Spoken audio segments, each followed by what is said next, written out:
আজকের গল্প গাছের ছায়া।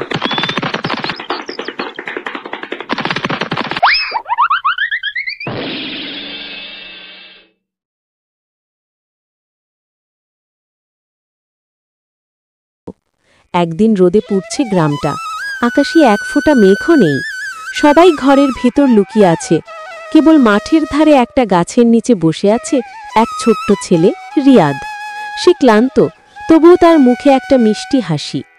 গাছটা ছিল পুরনো এক বটগাছ। তার পাতাগুলোর ফাঁক দিয়ে সূর্যের আলো খেলছে রিয়াদের মুখে। রিয়াদ বলল, ধন্যবাদ গাছ দাদা, তোমার ছায়া না থাকলে আমি এখন পুড়ে যেতাম।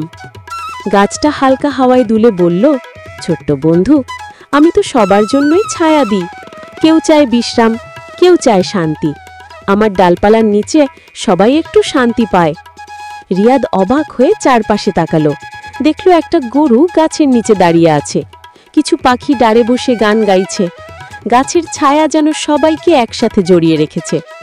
হঠাৎ এক লোক এলো পাশের জমি থেকে। সে বলল, এই গাছটা কেটে ফেলবো, এখানে ঘর তুলব। রিয়াদ দৌড়ে গেল তার কাছে, চোখে পানি নিয়ে বলল, চাচা, গাছটা কেটে ফেললে এই ছায়া হারিয়ে যাবে। গরু, পাখি, আমি সবাই কাঁদব। লোকটা একটু থেমে রিয়াদের দিকে তাকালো। তার মনে পড়ল ছোটবেলায় সেও নিজেও এমন এক গাছের নিচে খেলত। ধীরে ধীরে তার মুখে নরম হাসি ফুটল। তুমি ঠিক বলেছ বাছা, বলল লোকটি। এই গাছটা থাকবে, এই ছায়া থাকবে। বটগাছটা যেন খুশিতে দুলে উঠল। বাতাসে পাতাগুলো ঝমঝম শব্দ যেন বলল, ধন্যবাদ ছোট্ট বন্ধু। সেদিন বিকেলে গ্রামের সবাই গাছের নিচে বসে চা খেলো, গল্প করল। ছায়াটা শুধু ঠান্ডা নয়, সবাইকে কাছাকাছি এনে দিল।